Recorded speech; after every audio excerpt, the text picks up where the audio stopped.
Okay. Welcome to the CrossFit Canada podcast, a place for Canadian affiliate owners and coaches. And I didn't tell our guests today, but this is the first episode of season 2.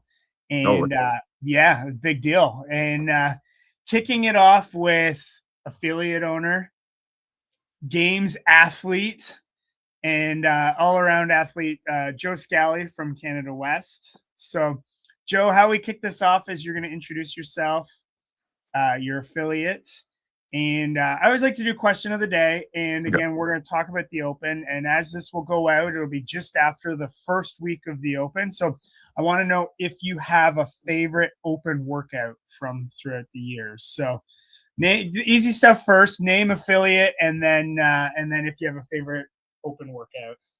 Okay, awesome. Yeah, my name is Joe Scali. I've owned a CrossFit gym called Semiahmoo Athletic Club for the past 10 years. So we're on year 11 now, out in beautiful British Columbia on the West Coast.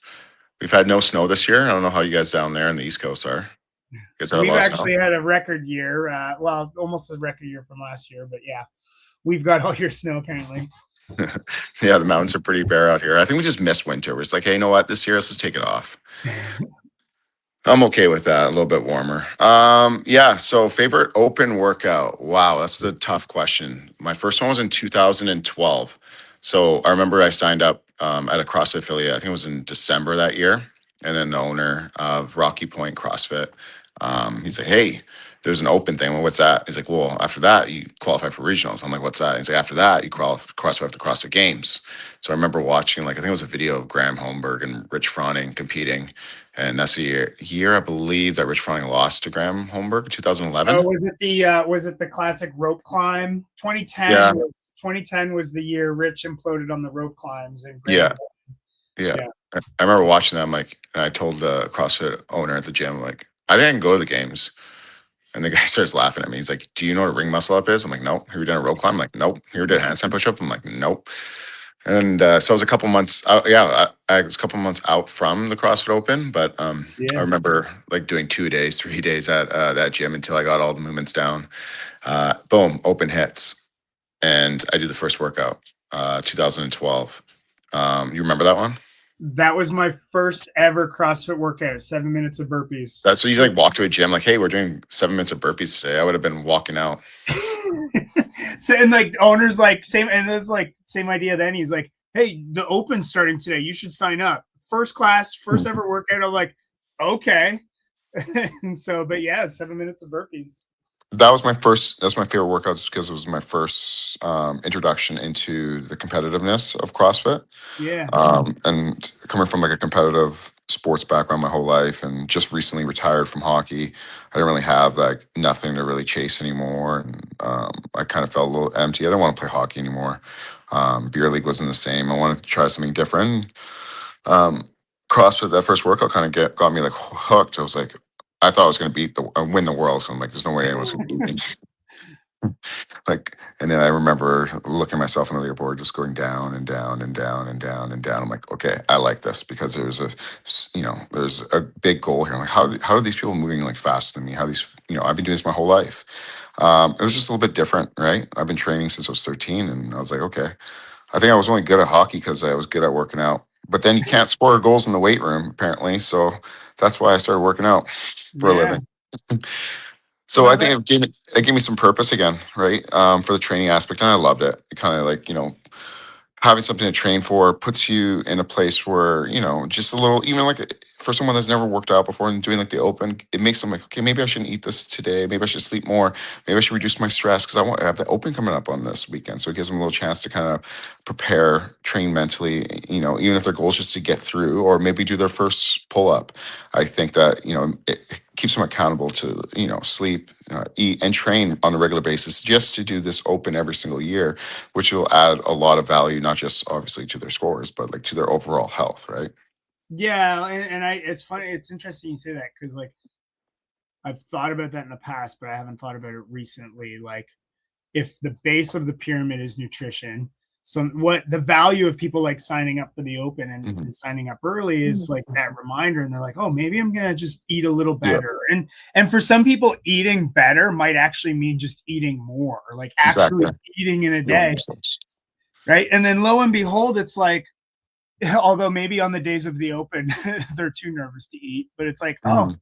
my workouts are doing much better. It's like, yeah, just because the open's coming, I've been eating more, and it's like, oh, so it's this stuff that's written in the scripture actually works, huh? Doesn't it?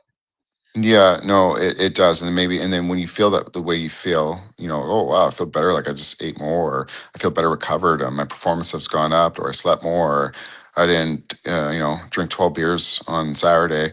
You're like, wow, I actually feel better. My sleep is better, my stress is better, my home life's better, just by training for this open thing that really means nothing to me, but could change like the course of someone's life, right? As little as that. Yeah. So it's interesting, your first open was the same as mine, because I did sign up in that first year. At least I think I did. I have to look, but I didn't finish the 2012 Open. I've continued in CrossFit, obviously, Yeah, because that the second workout in the 2012 Open, right, was 30 yeah. snatches, 30 snatches, 30 snatches. Mhm. And I asked one of the coaches, I was like, what's a snatch? And then he shows me like this perfect demo in his Oli shoes on the platform where it loud slam. I'm like, I'm not going to be able to learn this. I'm just going to Yeah. avoid it. How was your experience from the rest of the 5 weeks of your first open with Oh, the yeah. crowd? I forgot it was 5 weeks. So it was long. Yeah. I loved it. Snatches, 165 was my PR, so I think I hit that like 14 times, and they're really ugly. They're really, really ugly. Yeah. And they still are kind of ugly to this day. But you know, then I think we retested that one after, and like crushed my previous score. And then they had that muscle up one. That muscle up one, I literally just learned muscle ups a couple weeks before that on the rings. So that was really challenging. I think out of 30, that was the wall balls or skipping wall balls. No, wall balls, skipping muscle ups. No, skipping wall ball muscle up. No, I think 90, yours that your 90, 150. no, it was 150, 90, 30. You're Yeah. right. And You're then they right. repeated it. Yeah. So So funny thing, like 90 double unders in a workout, like what a joke. yeah. 150 wall balls, still not a joke, but I remember That's 90 serious. 90 Yeah. double unders is like, I remember trying to get through those double unders, and I did that workout at Mean Street in LA, downtown LA, because I was there for like a fitness concert or convention with the company I was working for, but before. So I was doing it at Mean Streets CrossFit, and this gym looked like it was just falling apart, but it was an awesome atmosphere, environment. And I remember doing that workout, and the double unders, I was just struggling, absolutely struggling. Yeah. And I got like I think 7 muscle ups, so I was pretty happy with that. Um, and then the thruster workout and chest to bars. Was it thrusters and chest to bars? Yeah, my hands ripped everywhere. That's back in the day when we wore all compression and like the worst grips and gloves and just tape all over our hands.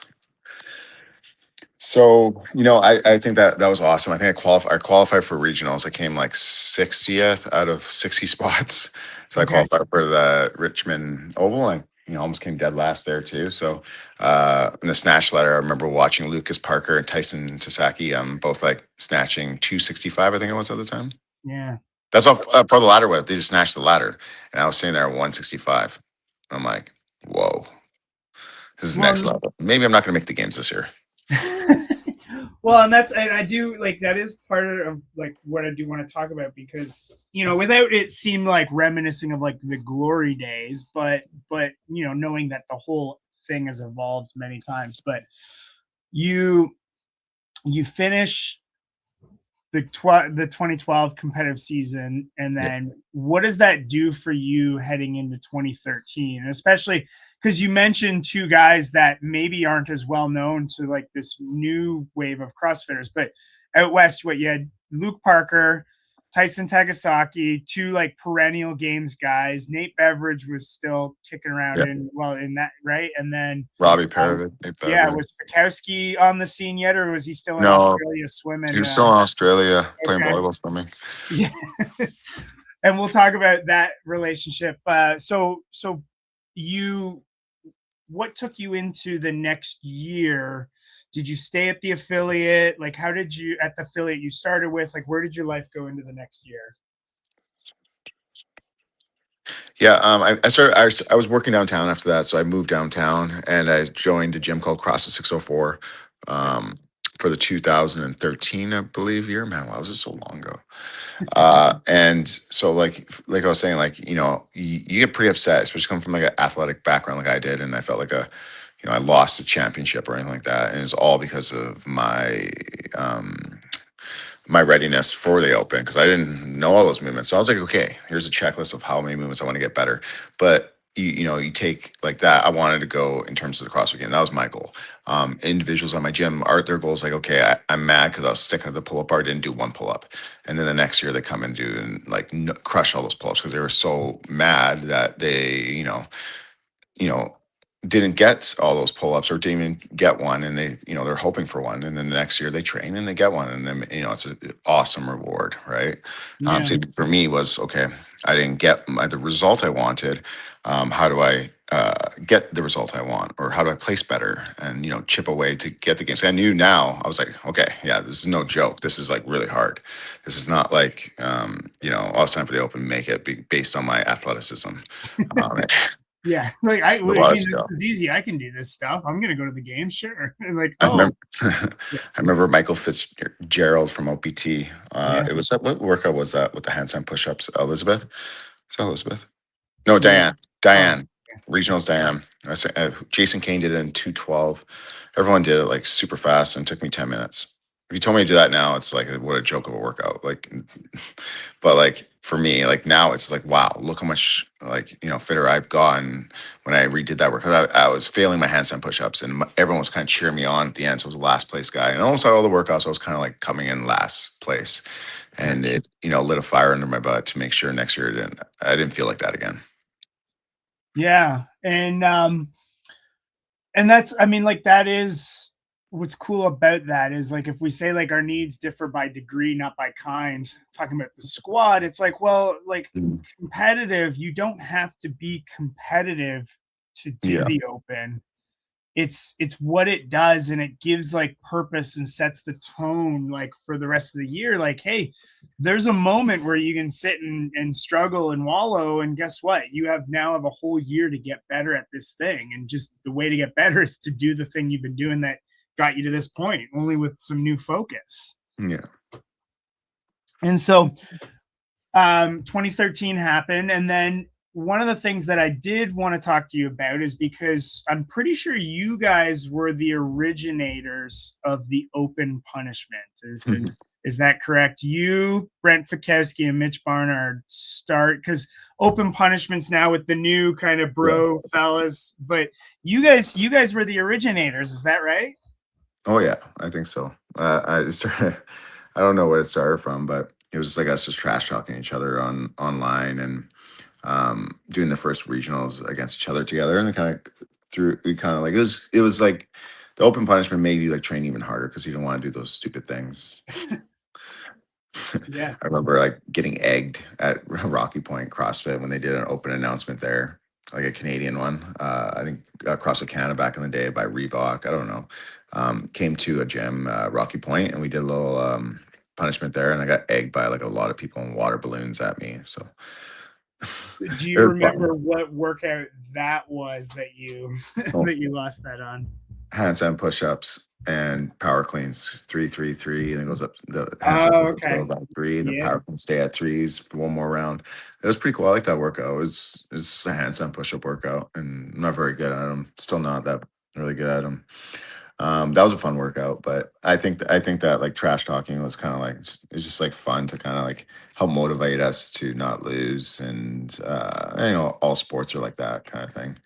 Yeah. Um, I still talk to him once in a while to this day, but Fikowski's too famous now, so he- Well, but so then, is at that point, I believe that was what, either 2014 or 2015.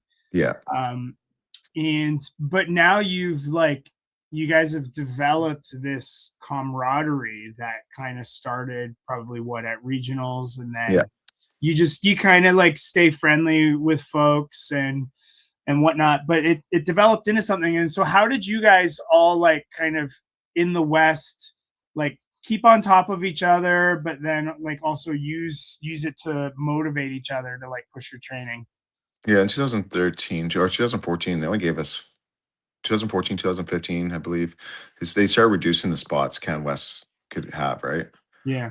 So the spot went down, from 60. Now it's down to 40. Now it's down to 20. Now it's down to 5. That's 2015. So not only were we competing against each other, we're like, hey guys, we need to do well. We're not going to make it to the next stage, right? So the Open, Mac and Can West always, 5 spots go to the super regions, right? Which I thought was really cool. And that was, down with Cole Sager, Cody Anderson. Um, and that was one of the tightest, like, CrossFit regionals ever, right? Mitch Bernard, all these guys were doing really well. And I think, like, all of me, Mitch, and Fikowski really wanted to go. So we also were chirping each other. We're also helping each other because we want to make sure all 3 of us got to compete at that stage down there. And is that so? And you did ultimately achieve your goal, right? Was it 2015, the year you made it to the games? Yeah, 2015. So that was at a super regional, correct? Yeah, that was down in Tacoma. In Tacoma, okay. Tacoma Dome. There's a lot of people there. It was probably one of the funnest regionals ever. Yeah, I don't know how they are now. I think CrossFit is, I don't know, you probably see it too. It's a lot different. And sometimes it gets changed every year and it's kind of like hard to keep up with. Yeah. But I think the old school CrossFit way, which I don't know if it wasn't feasible or anything like that. But it was like you said, I think earlier it was like the glory days. I think like CrossFit really had it nailed in with the media. They really had nailed in on how the open works and, the regionals. I think it was really cool. I think that it's sad that a lot of people don't get to experience that. Yeah. It feels like an absolute, like, I don't know, it's just way too complicated for me now.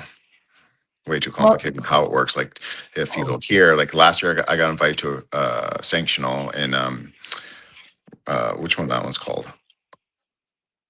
I didn't end up going because I don't want to be the oldest guy there, embarrass myself. Start your first regional in dead last and have your last one be in dead last. But no, and that's like I think there's a certain, again, without being too nostalgic, like it's everyone misses regionals in some way, shape, or form because they were, especially like in the West Coast, like those super regionals, as you said, like it was, I mean, I'm over on the East Coast, but packed, like a packed house. And there's the old clips of Josh Bridges like failing those snatches.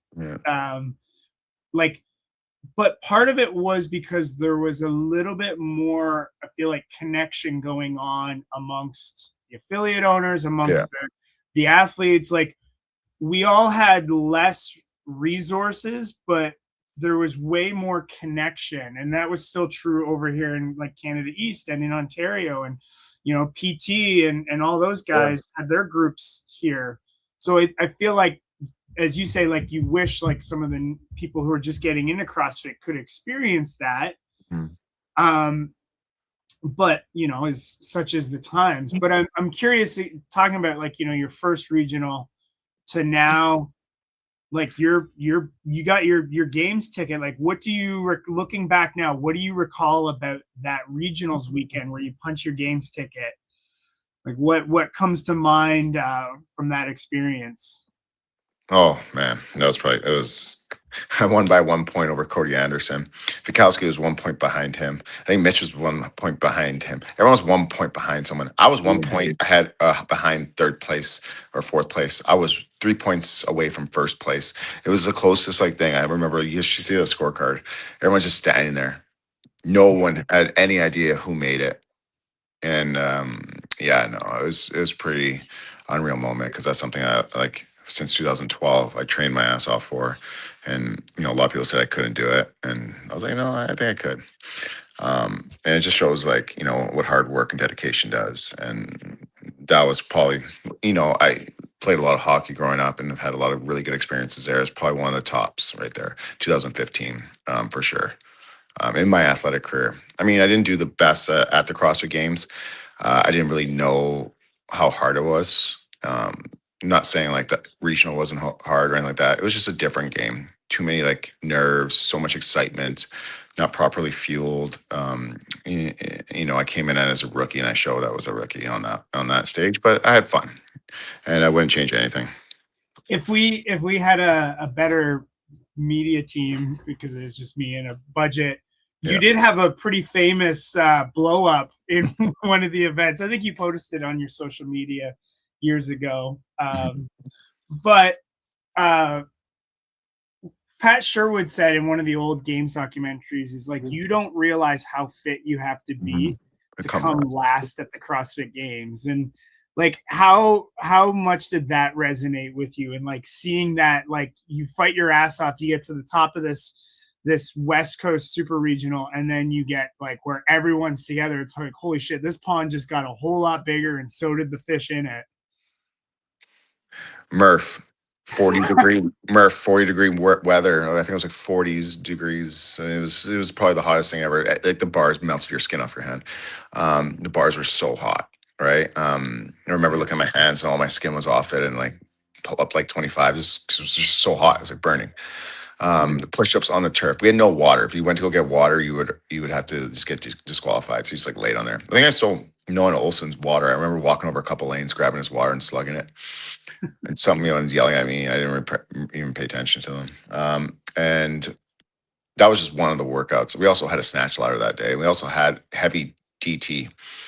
So it's like, okay, how hard is that's just one day? And I was just like, oh wow.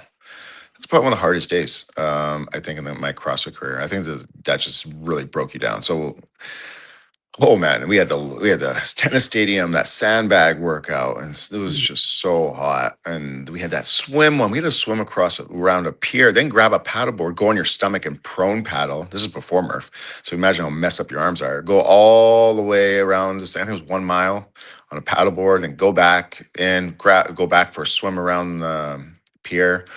And back in, I mean, that was crazy. And I remember Dave Castro on the bus. He's like, "Hey guys, there's sharks in the water this morning." And we're like, "Oh, really? Okay, wicked." I remember what's his name? Um, Neil Maddox stepped on a stingray. We all saw him do that. We're like, whoa! And he got like he had a DQ for the rest of the weekend. Really? Yeah. Wow. So he's pretty wild. I mean, the conditions were wild. The waves were hitting hard, and it's just swimming in a pool versus open water with sharks and a bunch of jacked men beside you. All jockeying for position. I think I remember I got elbow in the face, and like my head went under a couple times, and you're just panicking. You know where you have to like look up. You're like, oh, I'm floating away from the pier. You go back to the pier. So it was pretty cool. It was pretty cool. I think it was really hard. As it should be, And the second year I did it as a team because I had what was that, Pro One Montreal? That was really fun too. A little bit different, but I think it was we went to Brazil to qualify for the games, and yeah. I loved it. The only thing I didn't like about the games after that was all these cuts and stuff. I think you should go all the way to the weekend. Yeah. I don't know. We didn't get to go in the stadium that day, even though we came ninth, right? So only top 5 teams got to go in there. Oh yeah. So it was fun and everything like that, but competing only for 2 days, not competing for 3 days, kind of sucks because you train so hard all year. But I also get it too. It's sports. Sorry you don't make the quarterfinals or make the semifinals. Like, Do better. do better next year, right? So that's just sports. But lots has changed. Lots good. Some is, I think the biggest thing, and that's just from a competitive aspect, right? Like I can complain all day. I wish it was like this, or I like this. But the biggest thing is like what the Open does for the community. I think like everyone kind of misses that. We all think about like the CrossFit Games and look at these guys, but it's for for your community within that gym. Watching members get those first pull-ups, watching someone get a PR on their snatch or clean and jerk, or doing things that they didn't think they could, watching the frustration, watching people wanting to get better the next year, wanting to sign up the following year. That's really cool. I think that's like the biggest reason why I do it now. Yeah. I still try to put up really good numbers. I'm not saying like I'm not a guy like, oh, I'm retired, I don't do the open anymore. Like I'm too good for that. I'll do the open every single year for the rest of my life. And be okay with, having okay scores. And I think last year I actually did pretty well. And then, but it was just good workouts for me. And again, this year, hopefully there's some good workouts for me because I do want to do well just Mhm. to showcase my skill. Right. So. How much? Well, and you do have to like, because we haven't talked about it, and I want to be respectful of your time. We don't have to get into it now, but like you've shifted into being an affiliate owner and Mhm. like leading leading by example for your community. So like how has that impacted like how you approach the open to be like, yeah, like maybe you don't feel like it or maybe you get frustrated still or anything like that, but being no, I still gotta be there for my people and lead from the front. I think last year was the first time in my own facility I lost in one of the workouts in the open. And my wife actually beat me. No, it was the year before that. She beat me in one of the first ones. And then, last year I had a couple of guys beat me in the first workout. I was like, wow. Like kind of like made me like super angry, but at the same time, like super proud. I'm like, well, these guys have been training here forever and watching these guys starting to beat you is like pretty cool. Not gonna let it happen this year though. Not at my house. Jake and Austin. We have another, yeah, we have some really good, I think last year our team came first in the open in Canada. So we had a really good open turnout. We Yeah. didn't do so well in the quarters. I think we came, actually, we did pretty well. We came like top 50 in the world or 60 or something. So it was cool. I had a lot of fun doing that in our own facility, just thinking, uh, like you said, it's a lot different coming from like a really competitive aspect and now more of an affiliate owner. But I've always been an affiliate owner first, and I think that I always like okay, sacrifice my training or anything. I would always put the gym first because we started that in 2014, 2015 we started that gym. So yeah, Right. almost 11 years now. And that's the first year we opened, the first year I made the CrossFit Games there too. I remember me and my wife teaching almost every single class. Um, and and watching all the members support me in the regionals, support me at the games was really cool. And that made me want to keep pushing to make the community better, stronger, bigger, different locations, putting a lot of money into the gym and trying to grow that aspect of it. And we're in year 11, highest membership base. I think it's a little bit different with the open in terms of signing up. I don't see like I hope a lot of people sign up this year in my affiliate, but it's not like it really used to be, right? Yeah. Uh, and you can see that throughout um, um, everything. But I talked to a member the other day, like, oh, signups are down. I usually get like over 100, kind of thing like that. I'm like, yeah, but I think it's means pushing people. They usually do the first week and they kind of sign up for it. They'll do it the next year, following year. They always say that and stuff. So, but I think like CrossFit is the most important thing. CrossFit Games or the CrossFit Open. I kind of consider the CrossFit Open more on the games kind of side of it. I think the CrossFit aspect, that's the most important thing. The most important thing is really changing lives mentally, physically. And if, the competition side of things gives people too much anxiety and it's not for them and Yeah. everything like that, it's, versus me trying to push people is, I push them to come cheer members on or do the workout and not have to worry about putting their score on. Because, people come to that gym, it's like their safe space and you don't want to kind of like push too much of the CrossFit opens and competitions on individuals versus like I used to. So my mentality has changed a little bit of that. However, the CrossFit opens and the CrossFit Games gets a lot of people into the doors, right? Yeah. Because they see it on TV. And especially back in the day when the media team was really strong. I'm not saying it's not as strong anymore, but people can agree or disagree. But back in the day, the media was awesome, right? And yeah, I kind of gear towards more of the high performance and the one percentile. But just like people watch NHL or women's pro hockey, or they watch the high end, and they still go into their garage and play basketball, or they go play pickup, and there's a first time skating because that helps, get them involved in that community or watching. It's like, whoa, that's cool. Oh, you can do like a beer league version of that at a CrossFit gym. Sweet, let's do it. Sign me up. Because that beer league competition, is there a CrossFit Games, or is there, so to put that in perspective, I think that the CrossFit Games is a huge part into the community because it helps people come to the gym or notice about it. And even if your goal is to make the CrossFit Games, or just because you think it's really cool on TV and you want to do it, right? Well, there's this like delicate balance that happens now. Like I try to tell my members, like, hey, when I started CrossFit, and I'm not saying it was right, but like coaches used to just walk around and be like, no, that's a no rep. Joe, no rep. Matt, no rep. And we would be like, and we would count it in class. We'd be like, okay, that one didn't count. No rep. Oh, that one didn't count. And all of a sudden it's like, okay, I'm squatting as low as I can. And I'm standing up as hard as I can.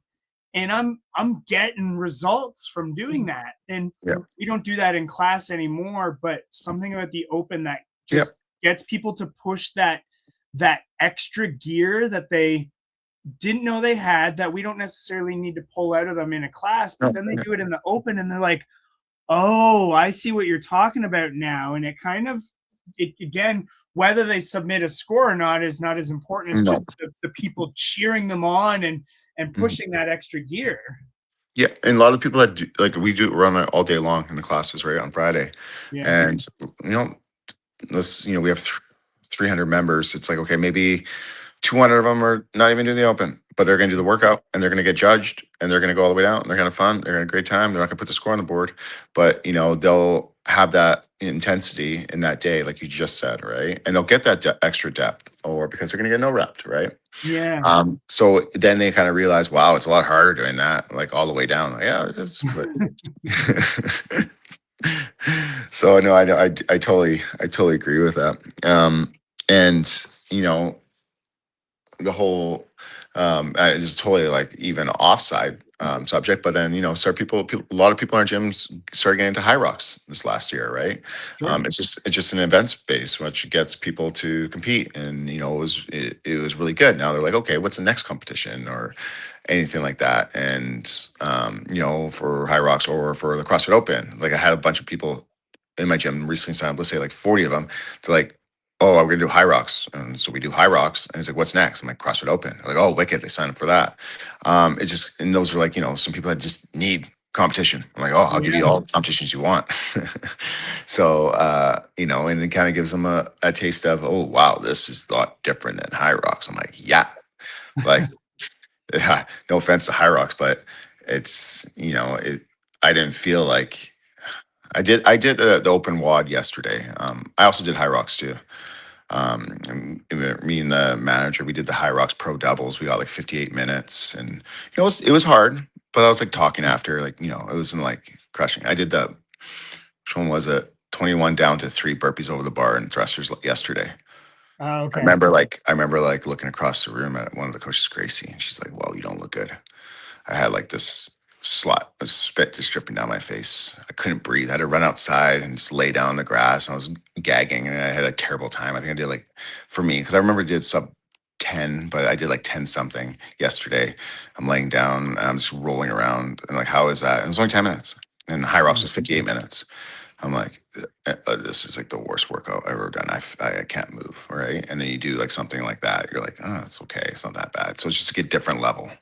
And that's intensity, and that's what makes CrossFit from there. And so we've talked about you going from games athlete to affiliate owner. We haven't talked about, but you are a dad and you do have to go get your kids, so I'm being mindful of your time.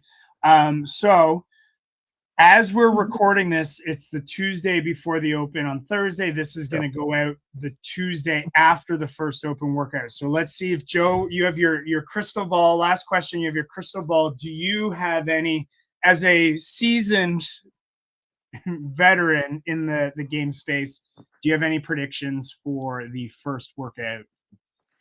It's going to be very accessible to everyone. I'm thinking there's going to be a knee dominant movement, lunge or squat. Okay. What did he say that he's going to throw in a bunch of different movements this year? Well, or like new movements, like just something we haven't seen. I was talking to someone, Kettlebell coaching, snatch. well, my coaching mentor said he said a farmer's carry might be something that you can Oh, I add. like that. Farmers carries. 25-foot farm, or 50-foot Yeah. farmers carries. And I said in the French Throwdown, I believe they did a burpee farmers carry as one of their qualifiers. Devil's presses we haven't done. It's going to be like a 20-minute thing, just absolutely grueling for sure. We're going to see Yeah. burpees. I think we might see some burpees. We're going to see a very basic movement. Okay. I don't know if they're going to do kettlebell swings. It's going to the standardization of it's going to be an absolute nightmare. So Yeah. a great movement, right? But in our gym, we don't even go overhead. We just go to eye level. So it's gonna be like really hard because you can like bend your arms and like flick it. So I don't know. Or maybe it has to be straight arms. Did you do the judging course yet? Not yet. Do we have to do it every year again still? We have to do it this Um, year because we had to do level 1 and level 2 last year. Didn't we, yes, judges? yes, you have to do it every year, but we as affiliate owners get to do it for free. So that's the Oh yes. What are we gonna do with that $10, baby? yeah, that's right. Luca's So going to be eating tonight. That's my daughter. I think that we'll look at that. If we look at that, we can actually see if there's going to be a kettlebell movement. Farmers carries would be pretty cool. I'm going to say farmers carries, burpee broad jumps, and now it's going to be kind of like high rocks ish because they're going to try to get those high rocks athletes to come in maybe. goblet squat. I didn't think of goblet squat. We haven't seen that yet. Mm-hmm. So there you go. Could be like farmers carry, goblet squats, and Burpee broad jumps. burpee broad jumps. There we go. We'll see if the crystal ball is right. And on that, Burpee broad jumps. So yeah, you have to go clear the line on the last jump. Yeah, they could easily do that. 15-foot sections. but they're gonna make us. They would make us. I guess actually no, because they would make us tape like in 5 foot, and I think they're trying to avoid us as affiliate owners doing that stuff. Well, what if they do a burpee broad jump over like a 4-foot section? So you tape it off. Yeah, like a in place, like, okay, you have to jump over those lines. Okay, so let's say 3 feet. So you have to clear, or your foot has to hit the line. So then you have to actually jump, not just like, step into it. So it could have like an object. Not even, it might not even be that far. Just it could be a really little subtle broad jump. We have that, right? Farmers carries is kind of like, the same things. You have to tape the floor. Right. Oh, right. Yeah. So let's go burpee broad jump. Okay, that's one drill. Okay. Drill number 2, and drill number 2, I'm gonna say I like the goblet squat thing, goblet squatting and dumbbell hang clean and jerks. And you think as a 20-minute AMRAP? If so, this sounds terrible. Yeah, let's do it. Okay, so burpee broad jumps, squats, and dumbbell. Did I say hang clean and jerk? Yeah. All right, so the dumbbell's the same one you're gonna use for the goblet squat. A 50 and a 35. Yeah. Goes up by 2 reps at a time. Okay. This sounds terrible. We'll see if the crystal ball is correct. And on that note, 3, 2, 1, time.